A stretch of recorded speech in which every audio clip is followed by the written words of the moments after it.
warrior is instant convergence. It should take time for arm-mounted weapons Well, the to funny thing converge. is, it Not used to take instant. time. Yeah, I know, New but it should target be acquired. instant. But Yeah, the targeting like computer has back to in the tell day. the targeting computer has to tell the actuators, target is this far, aim the weapons Warning, here. incoming missile. Second of all, how the hell can a torso-mounted weapon converge? Warning, incoming missile. Well, actually, I They're- think I they're- figured out the secret to why a Gauss rifle ballistic weapon would be, or would have a minimum range of 60. The barrels are supposed to be huge.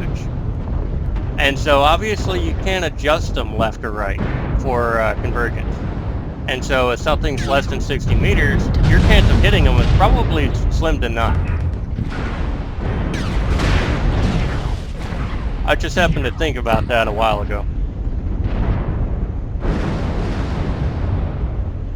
I mean, if you look at the size of the Yeah, barrel actually- on a Hollander, Yeah, Target acquired. yeah, that thing's huge. there's no way in hell you're going to hit anything less than 60 meters if it's moving fast and I, going. I was doing the actual part of it. Yes, you actually can hit targets inside of 90 meters with the field inhibitor on. It becomes fucking hard to do that in tabletop. I'll be back in like 2 seconds. I think the dog's gotten some trash. Copy that. Alright. But yeah, Chris has been playing Warframe for a while. He stopped playing, but he has been playing for a while. I wish the standard pieces would actually affect the user every time they fire within 90 meters. Well, that's only if they gave us the option to activate inhibitors. Yeah, I wish they did that. What I think they should do is when you Left have arm, critical PPC damage. selected, they should give you a cone of randomness whenever you're shooting a target in 90 meters. And then they should instead take if they wanted to add field inhibitors to the game, and if you turn the field inhibitor off and then fire the PPC, it should be a 1 in 12th chance that you cook the weapon. Yeah, And I think that's nice. that's tabletop right there. There Yeah. you go. You have a cone of accuracy inside of 90 meters, and you cook the weapon in 1 in 12. Pause for a sec. I said. Okay, go. Was I correct? I would imagine. But anyways, keep going. Now, Now, there's a capacitor and a field inhibitor. Which one's which?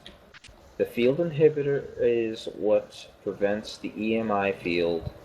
The capacitor is World of Blake Tech, which increases the damage of the weapon.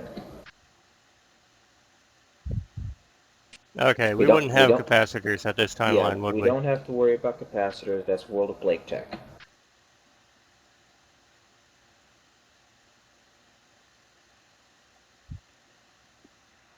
And honestly, we don't need to introduce any late tech to the game until they can fix pre-clan tech.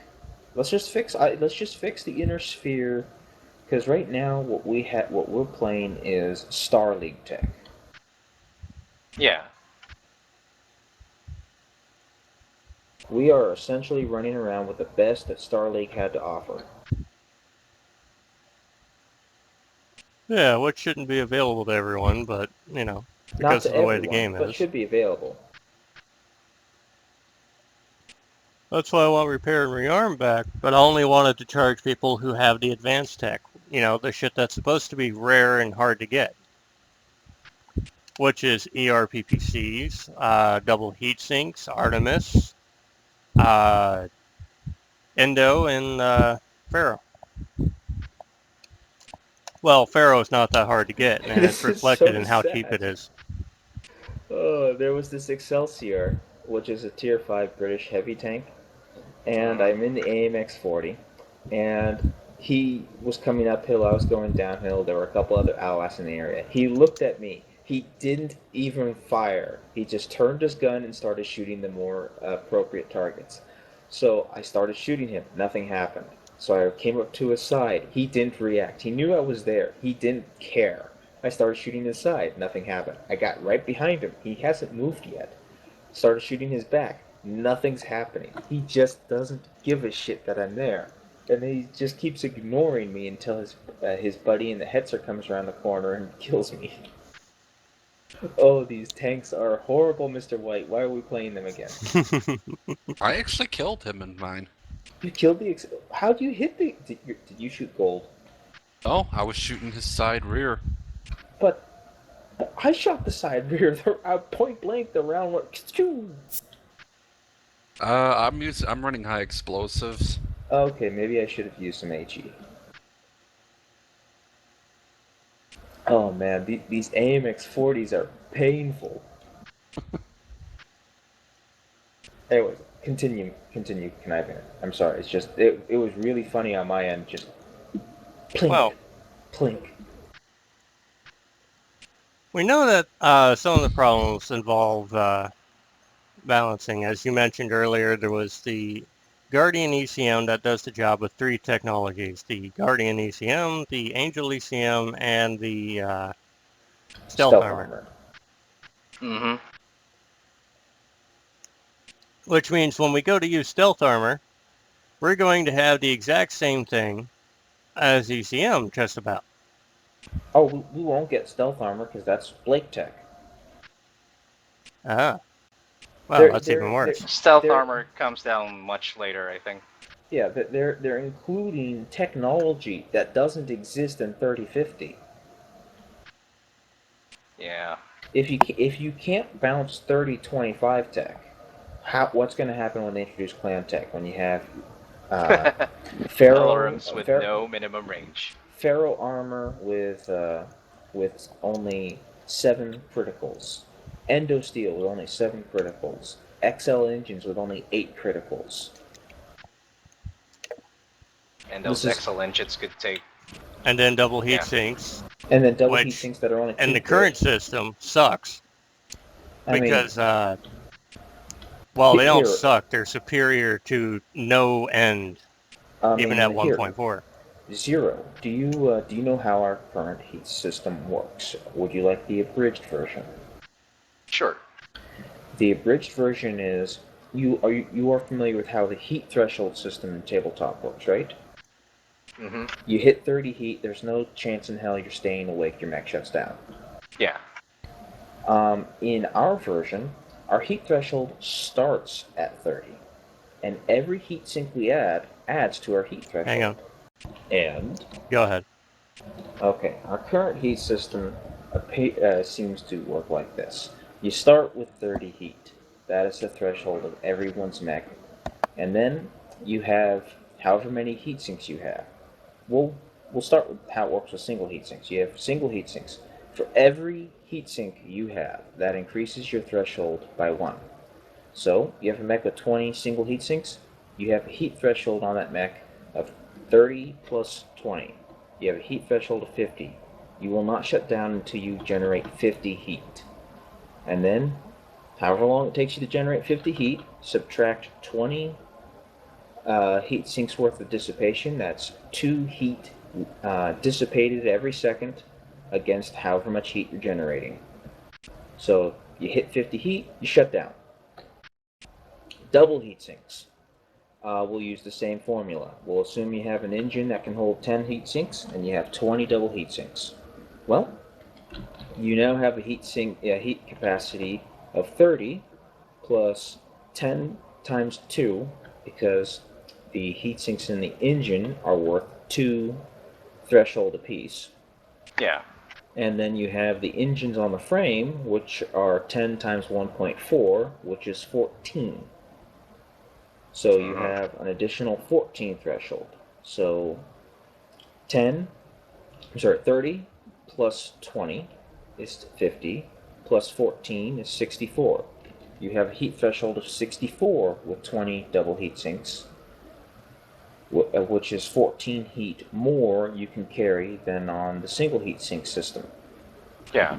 Why should that work that way? Both mechs should have a maximum capacity of 30 heat, and double heat sinks only dissipate your heat faster.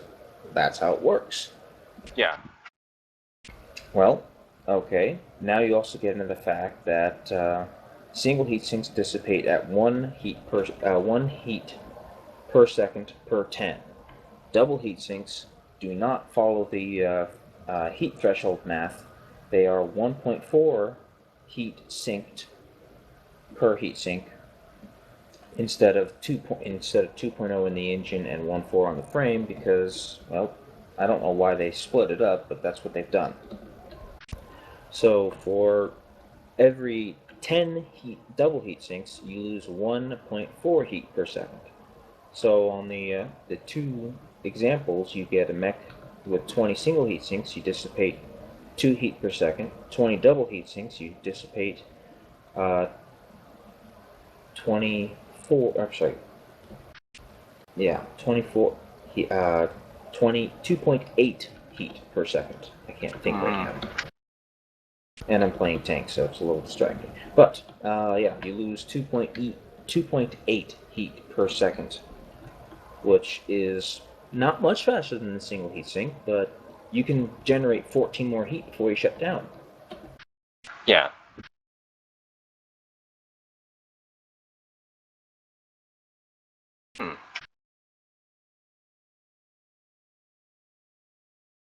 So there's absolutely no reason to ever bring single heat sinks in this game.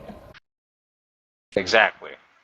Yeah. And because of that, there's no reason to play trial mechs, unless you're new. In that case, congratulations, have fun suffering. Yeah. Well, if they were to keep the current heat system, they should have at least separated, the trial matches from the I have a customized matches. I have a better idea. Just remove the trial mechs. Make it so Or that. make it so that the 3 mechs that you play aren't trial mechs. Make it so that they are all champion mechs. All 4 mechs that you play that before you get a mech is a champion mech. Do that. Then you might hold on to new players a little better. Because I tried playing trial mechs. I was pulling my hair out. I don't know how I did it the first time. It must have just been, I was starstruck that, oh god, I have another Battletech game.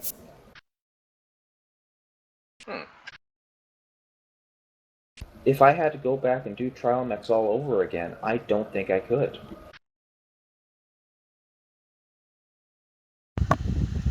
I don't think anyone could. I do it for the challenge, but anymore, I need to have an escort of 2 or more fully upgraded mechs to do it. Well, there you go. I don't think I could. Actually, no, I know I couldn't. If I had to start this game over again, and I had to start with trial mechs, I'd quit.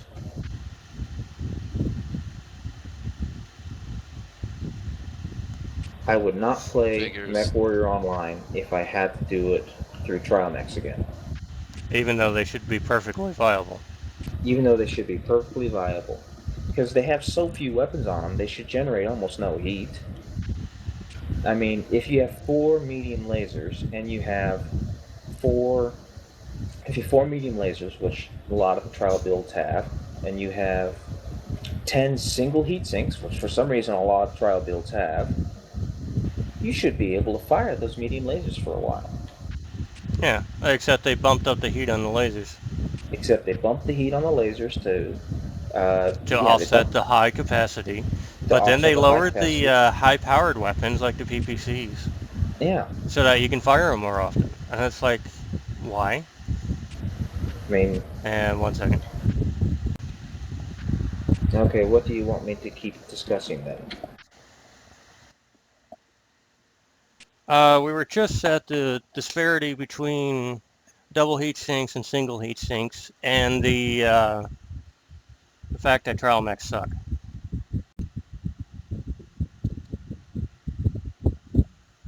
Let's see.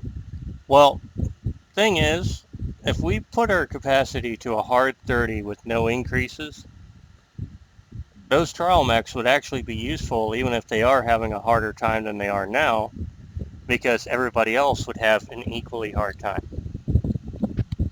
Yeah, everyone would actually have to manage their heat. Imagine that. without having to have maps as high as 95 degrees Celsius.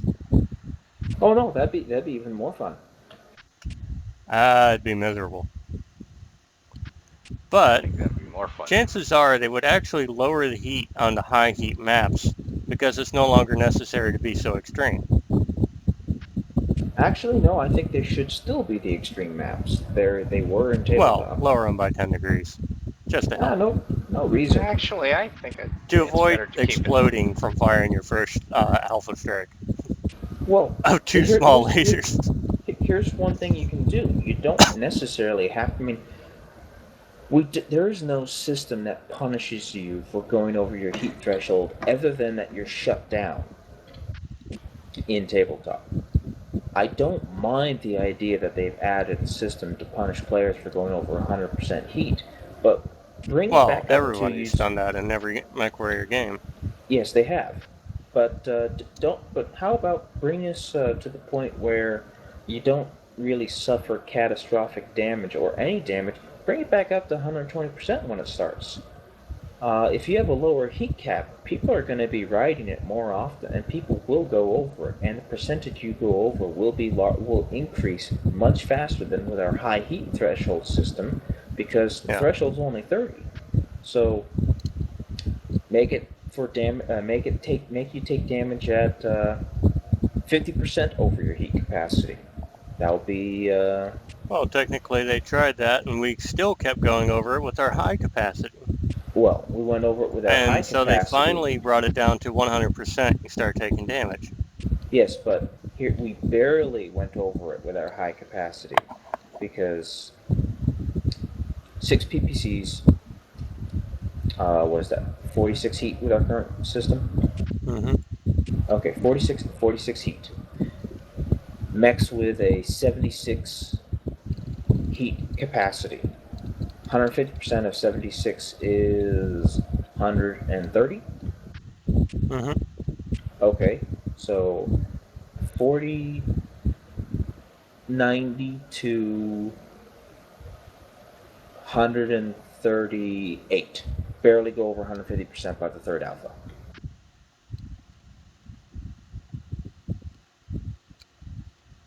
Yeah.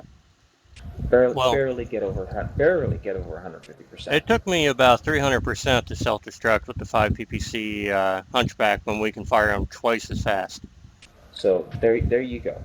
That right there is why the 150% system didn't work. Our threshold's just too damn high. But if our threshold was a lot lower, say 30. So you lower the point where you start dealing damage to 100%, because our threshold's so insanely high. Now, let's say you have someone who's actually running around chain firing with lasers, and they go over. They still take damage. They went over 100%. How dare they? Good point. They're being a responsible player. Chain firing all their weapons. Oh God, you went over 100%. Bad boy. Damage. Good point.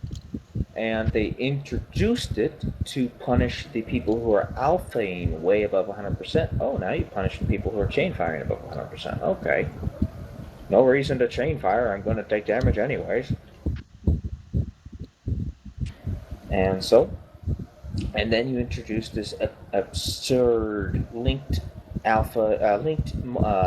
group fire system that you punish weapons that weren't a problem. When was the 9 medium laser Hunchback a true problem? Please tell me when the 9 medium laser Hunchback was running around one-shotting people. Never. When but did at the same time, in a 30 threshold system, they wouldn't be able to fire either. Not with They'd be able to do heat. 7 with the current heat. They'd be able to do 8 with the correct cannon heat. Yes, not 9. Not 9. Exactly. Not with the 30 threshold. That's why the stock Hunchback 4P has 8 medium lasers and 1 small. Yeah. Which you could get away with. So, Again, why are we punishing the medium laser? And those large laser boats, that was a serious problem, wasn't it? Never seeing them, ever. How the hell did I get Master Gunner in that match? That's a good question. Because you fired 2 shots, and you got 2 direct hits. Or at least Well, that's a lame 5 armor reward. penetrating hits in a row.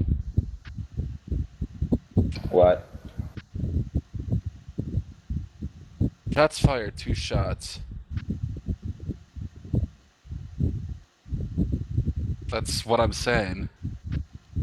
Alright, well, yeah. If this part of the recording gets in, we're playing tanks while discussing this. Alright. Well, anyway. So, we bring the heat capacity to 30, and then we make the limit softer at 150. That's actually what I had in mind, because, 3 RPPCs is 150 heat. Now, I kind of imagine exploding at that heat, but, we could probably make it gentler. Well, With I'd say, knockdowns back in, you could actually make mechs fall over, oh yeah, I mean, and then make it harder for them to get back up. let's say, let's see here, 150% heat is going to be only 45 heat. So I'd say make it 250. If you go as high as 200%, make that an instant blow up. And 150% heat, that's just going to be a little bit of soft damage.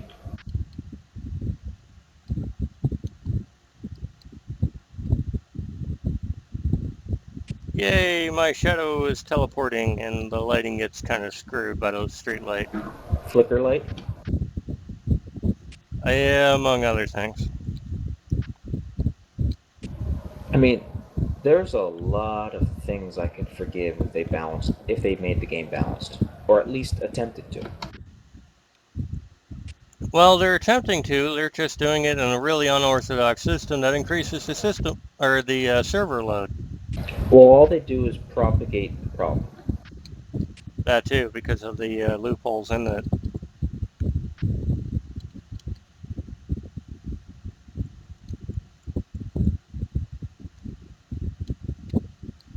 Two things that they could do to really fix things. I was trying to do a straight line from the ramp.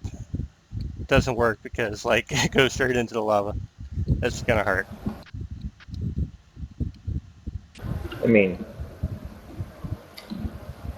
the biggest thing that has annoyed me, if this is a beta, why aren't we getting balance tweaks every week? Good point. Yeah, I've been wondering that. Pretty soon we won't be able to call it a beta anymore, and they won't be able to fix anything No, without, some extreme reason.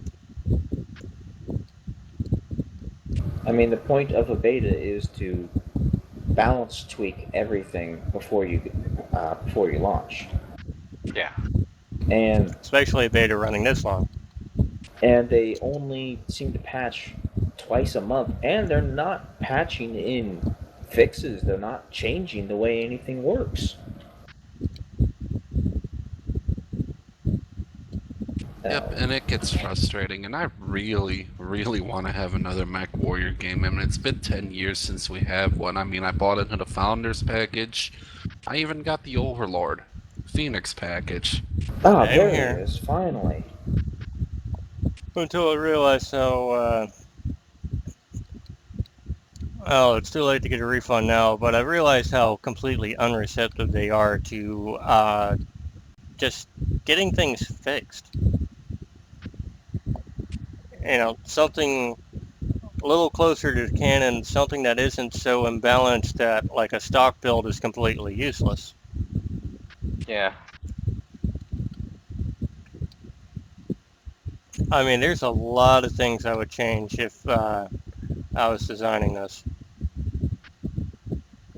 And even if they didn't want to have, we wouldn't have single-shot ATs. In fact, we had a lot of fun back in the day, didn't we? With the stock builds. That's because all you had was single heat sinks. And a 40 capacity. At the And most, that 40 capacity didn't increase. well, actually it did. But how many people carried more than 10 heat sinks? You were too heavy, you had a standard engine, there's no way in hell you would. Unless, of course, you sacrificed weapons. Use an XL engine. You couldn't. You In couldn't. There closed was no beta, XL. there was no XL. And there was no doubles. I think there was an XL somewhere in closed Late beta. closed beta, but not early. Early closed beta, when it was the most fun you could possibly have, the Ah, average threshold was 40. You could do less than 10 heat sinks, and so you could do just a standard engine and, have less than 10, and you would actually have, say, a threshold of 36 for an engine that has 6 heat sinks. mm, I'm running around aimlessly because we can't find the dude.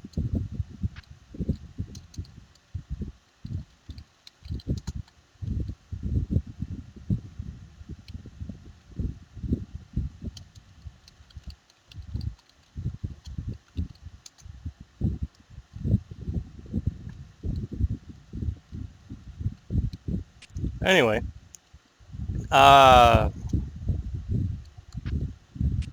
you could actually launch without an engine and still go 15 kph, but that's another story.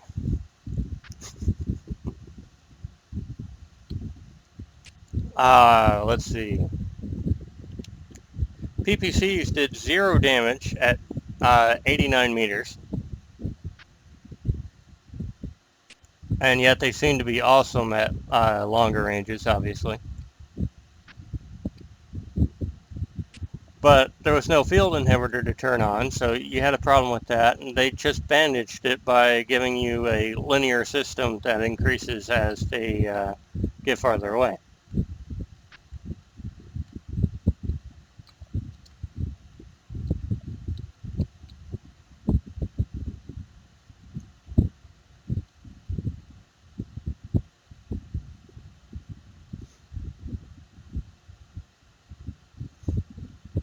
Too risky.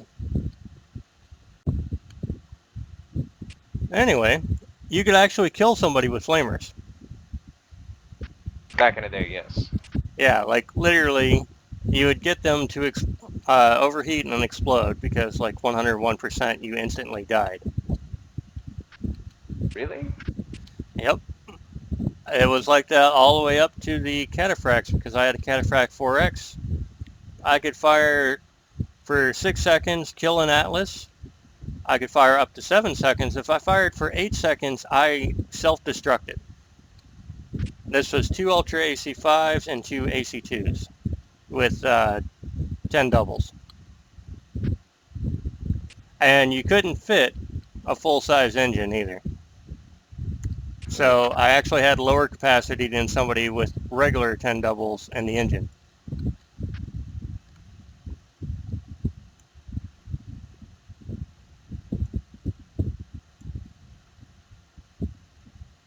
Oh, flamers heat up a lot faster on Terra Therma. Flamers are worthless nowadays. You can't do a They single. got the guy finally. You can't do a thing with them. You can't generate heat on an enemy mech. You do next to no damage with them. There's no reason for the flamer to exist anymore. Not unless they want to actually make it do something. On top of that, flamers are supposed to shoot plasma, which sticks to the mech and keeps burning after you let go, isn't it? I don't know the fluff on the plasma. Fluff-wise. I don't know Tabletop, no, but fluff-wise. I don't know the fluff on flamers.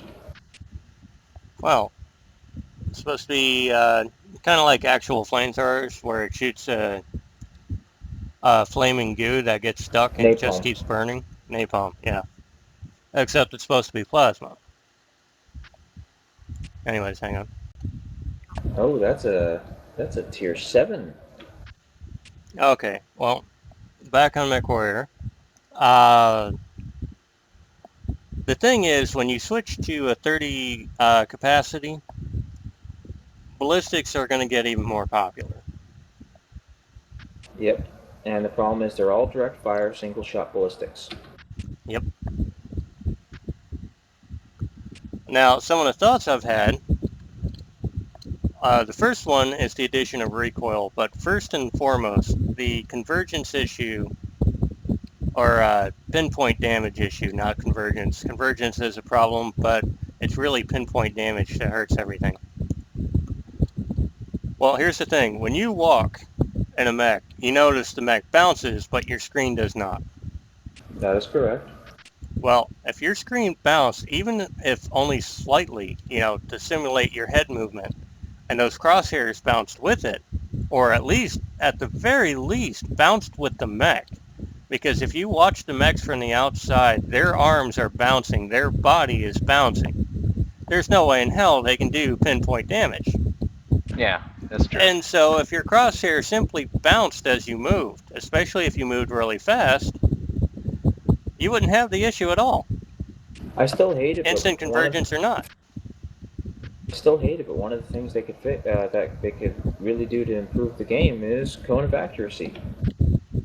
Well, you can do that too, but I I'd prefer just having a pinpoint bounce.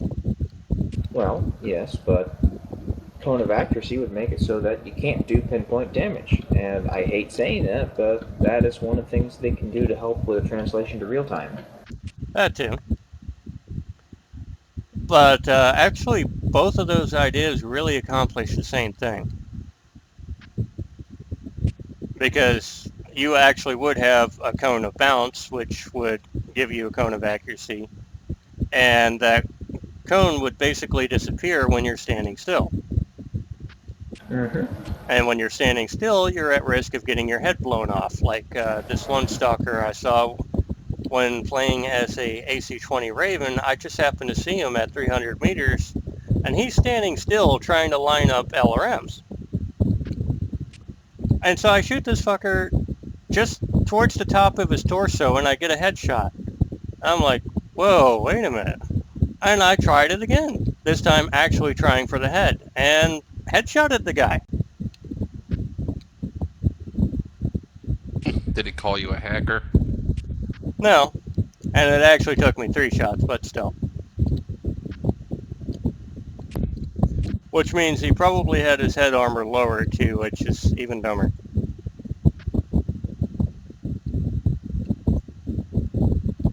The gist of it, though, is, you get pinpoint accuracy if you stand still, but you're also at risk. And with the cone of accuracy or with the bounce, either way, you have the same result. It's just a cone. You can't use skill to kind of get around it, where with the bounce, as long as your crosshair is pointed anywhere you want to shoot, you can shoot and hit it. Because, your crosshair is bouncing.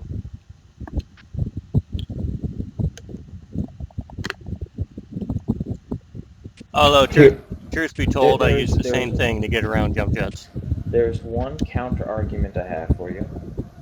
Go ahead. On weapons that are mounted on arms, we should be able to get around this. While the weapons are bouncing in relation to the mech, the actuators are keeping it pointed where it needs to be. I can use a real example for this. It's called the M1 Abrams. It's a tank we have. The turret on all the computers on that tank, and the turret and all the actuators and stabilizers on that turret can keep the barrel pointing exactly where they want it to be while the tank is running at its full 60 miles an hour over rugged terrain. They can put a shot within 0.3 meters at 500 meters. Well, alright, I'll take that one. But if you go by the animations in the game, there's no way in hell they can do it. The arms are bouncing up and down in relation to the mech. The arms are actually I got a video of Highlanders that shows they actually bounce after the fact. Oh, well, like the mech steps. That's just and poor animation. As the mech starts to go up, the arms have gone down. Well, as kind of an aftershock shake. Then that's just poor animation quality. but actuated parts should be able to have good accuracy even while on the move.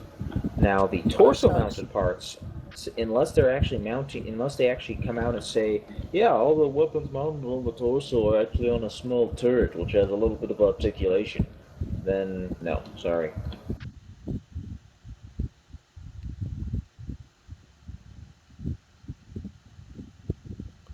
If I was this Raven, I would leg the Raven ahead of him and run like hell. Too late. His buddy's on him. But all that sitting and waiting was really stupid.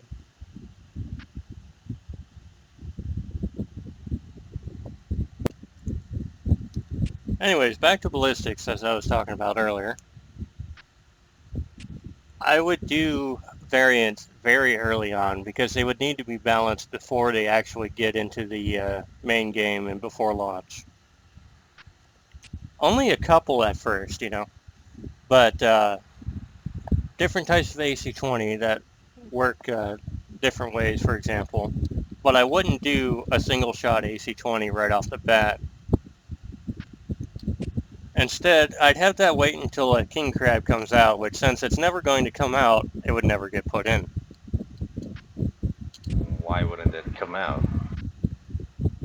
Because they keep saying they'll never make it. Why?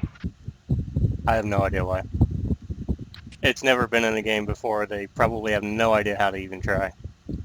What? That's ridiculous. I don't there's know. AC-20 Jaegers. Why won't you put an assault mech that could mount AC-20s? I think the main reason is because it has to have split criticals to work. Like you'd have to have more criticals in the arms than in the torso. Does the king crab have lower arm actuators? Yes. Why can't they just say, take those lower arm actuators out and, fit in the AC-20s? Or even better idea, just add an extra critical slot to each arm. That way it still has its lore. Maybe. Well, the big thing is the king crab is supposed to be able to shoot 90 degrees left and 90 degrees right at the same time. They could just make it have lots of torso twist. Well, actually, in the... It actually doesn't have a torso. Yeah, in the original Battletech, it doesn't have a torso, but they could give it a torso twisting thingy and, remove the lower actuators. Problem solved. There wouldn't be a king crab. It still will be. I mean, who wants a suicidal mech that doesn't torso twist? Because they can shoot in two directions at once on complete opposite directions. They gave the Locust torso twist. And the original Locust doesn't have. Well, they could have made that center mounted laser actually work like a turret. Yeah, but still, a mech with no torso twist is suicidal. It just goes head on at an enemy mech every time it fires. Yeah. So it's a useless mech. No one would want that. Well, you also have to remember the king crab is not particularly tall either. It's very long and it's very wide, but it's not tall. Yeah. Although which makes it MWO would probably triple its width and make it about 3 times taller, maybe 4 times taller, just because they can. Lol. But anyway,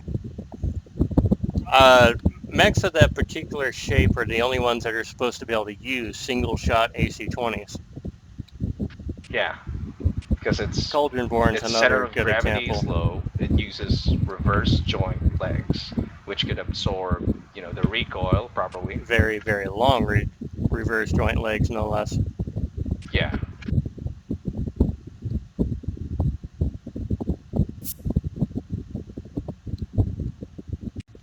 Now, That's probably the same reason we won't see the crab, is because its special ability can't be put in here. What would that be? Sensors. Aside from that, firing 90 degrees left and 90 degrees right at the same time. Oh, Yeah. That's That's what awesome. makes the crab so awesome. Well, crab or king crab? Well, I imagine the king crab would have the same ability, wouldn't it? I don't know. It might. I know that the crab can definitely do 90 degrees left and 90 degrees right. I've done that in lots of tabletop matches. We'll have to try that. It's the ultimate guerrilla fighter. It's like they could have us switch from front to reverse screens in like a very blurry thingy to be able to shoot out our ass for the Cataphract 1X, the quick draws, and anything else with a rear-mounted weapon. For example, the Atlas K. I've gone ahead and when I was doing my panoramic shots, I decided to look around my cockpit. Yeah, the back of the mechs are still not finished. They never will be. I've made several complaints. Nobody's listening. And the thing is, we get fucked carrying. up lighting and kind of a frame rate cut from having the light bounce up and down through the back of the mech when that should never happen.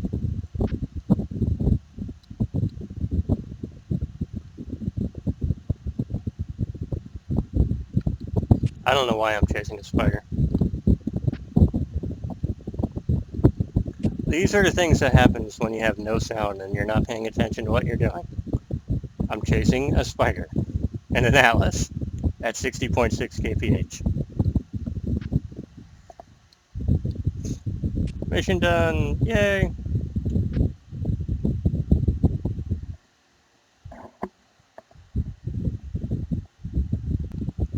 Okay, so back to our discussion. I definitely would have introduced multi-shot AC-20s, or actually multi-shot everything a lot sooner. For example, AC-2 that does 2 shots at 1 damage each at intervals of 0.25. It shoots faster, and, well, people would use it more for the thrill than anything else. Or how about an LBX that can switch between scatter and slug? Yeah. There is that, but there'd have to be some way to make it more worthwhile to have an AC-10. No, or equally really, so. There should that you have to pay repairs for the LBX and you don't have to pay repairs for the AC-10. The LBX is an advanced helm core piece of lost tech, and the LBX replaced the AC. There was no reason to have an normal AC after the invent of the LBX. So the one gets repairs and the other doesn't. That Makes was Unless you want because to you'd have a use surplus of special people munitions. wanting to get rid of it. I'm sorry, Zero, you and Conniving were both talking. I didn't hear either. Zero said unless you wanted to use special munitions. Well, yeah, the LBX would use the special munitions and the AC wouldn't. You can't do special shots in AC-10? I don't remember. Armor I'll have to piercing, double-check. flamer, and so on? I know that LBX can fire anything AC can, unless I'm misremembering. Link, link, and link. The links don't talk to me. I'm in a game. Unless it's Mr. White. No, I just put a picture up. One or many? A link to a picture, mostly for the first comments associated with the picture. And what about all the others?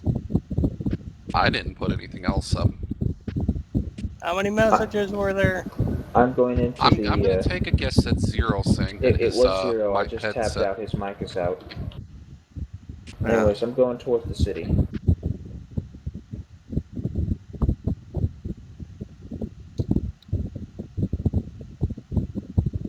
I mean, I'll say this. Tanks is not balanced. but it is far more fun than MechWarrior. And that is partly due to the randomness of this game. MechWarrior is predictable. You know what everyone's going to use. You know what they're going to bring. They're going to bring assault mechs and PPCs. Mm-hmm. Oh Or my. AC-20s. So random. So interesting. Well, at the very least, if there were variants of the PPCs, people would probably use different kinds. Until they figure out which one's the most overpowered and go with that. That's the problem with gamers. A lot of us are min-maxers. And if you make it so that one thing is glaringly better than the other, that's what everyone's going to use. That's why I was saying there should be something to balance between AC-10 and LB-10. Well, from what Zero was posting, he said ACs use special munitions. Can you read it for me? No, I'm tapped in. Nah. Maybe. Can go with that. That's the problem with gamers. A lot of us are min-maxers. And if you make it so that one thing is glaringly better than the other, that's what everyone's going to use. That's why I was saying there should be something to balance between AC-10 and LB-10. Well, from what Zero was posting, he said ACs use special munitions. Can you read it for me? No, I'm tapped in. Nah. Maybe. Can go with that. That's the problem with gamers. A lot of us are min-maxers. And if you make it so that one thing is glaringly better than the other, that's what everyone's going to use. That's why I was saying there should be something to balance between AC-10 and LB-10. Well, from what Zero was posting, he said ACs use special munitions. Can you read it for me? No, I'm tapped in. Nah. Maybe. Okay, I'm reading here that armor-piercing munitions can only be used in standard and light autocannons, but it's not developed until 3 years after MWO. Okay, and now flechettes are only capable of being used by standard autocannons, including the AC-10. These are engineered in 3055, probably to make the weapon viable again. Tracer rounds are interspersed among normal ammunition, the popularity of cheap.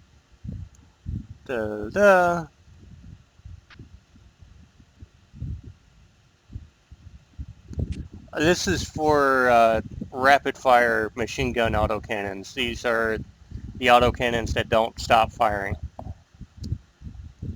For example, an AC-10, a machine gun version would actually fire up to 100 bullets to do 10 damage. And, well, tracer ammunition would be thrown in there to help you figure out where you're shooting because the bullets are so small you can't see them. But it would still be a 12-ton autocannon 10.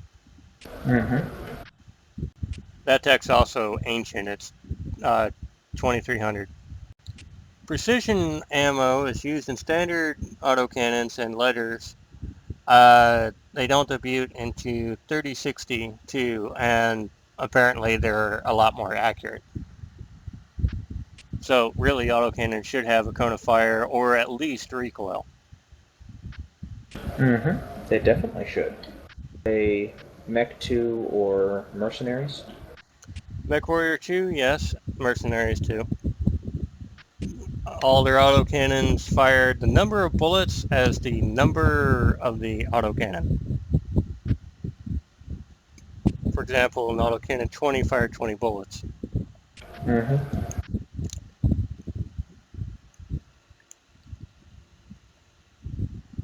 A Mech 2 or Mercenaries?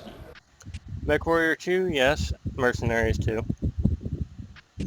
All their autocannons fired the number of bullets as the number of the autocannon. For example, an autocannon 20 fired 20 bullets. Mm-hmm.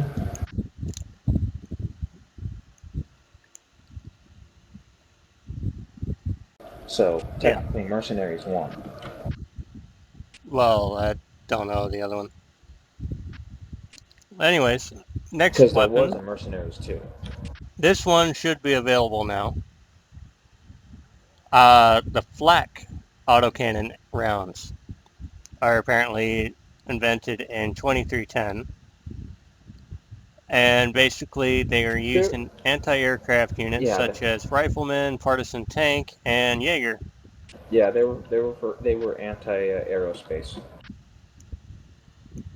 Rounds are designed to fragment into multiple smaller munitions, similar to cluster round used by the LB-10 family, or the LBX family. However, fragments generated by flak ammunition are too small to inflict significant damage to other combat units. It is partly a motion of the VTOL or fighter through the flak cloud that inflicts the actual damage. Yep. Vertical Ineffective against takeoff and non-flying landing. units. So basically, you could equip these rounds as a way of shooting down airstrikes when airstrikes actually do something. Yeah. The VTOL, we just call them VTOL. Yeah. Now, in 3055, caseless ammunition provides more ammunition because there's no more casings. This resulted in lighter autocannon rounds, yada yada yada. Might as well not bother with later tech in the game. Yeah, so basically we have like two types of ammo. Tracer and flak, and obviously you can't use the flak. So the tracer, and that's only useful in autocannon 10 variants. Yeah. Well, in the primary versions of the autocannons we'd be getting, really. Yeah, basically in regular versions of autocannons we wouldn't, or the current versions of autocannons, none of them would have any use. Now in 3055, caseless ammunition provides more ammunition because there's no more casings. This resulted in lighter autocannon rounds, yada yada yada. Might as well not bother with later tech in the game.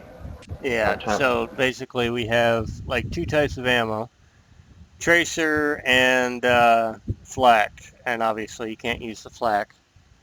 So the tracer, and that's only useful in autocannon 10 variants. Yeah. Well, in the primary versions of the autocannons we'd be getting, really. Yeah, basically in regular versions of autocannons we wouldn't, or the current versions of autocannons, none of them would have any use. Okay, the LB cannons are basically a mech-mounted shotgun firing special cluster rounds after being fired, allowing to either spread the damage out or focus in a small area, depending on the range. The LB-10, yada yada yada, are able to use either the special cluster rounds, which are the ones we get now, and standard autocannon rounds. So really, they wouldn't even have to make another type of ammunition. Just throw in AC-10 ammo and the ability to switch when you want.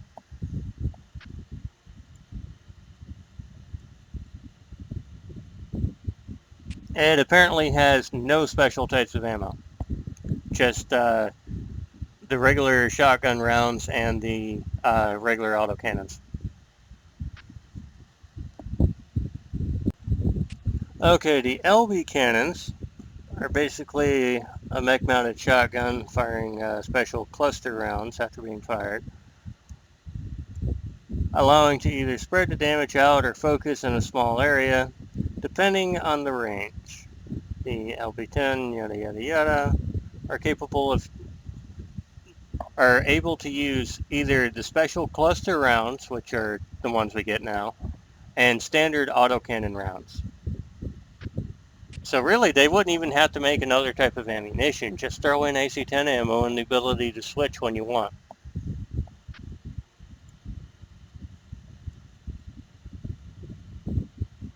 It apparently has no special types of ammo. Just the regular shotgun rounds and the regular autocannons.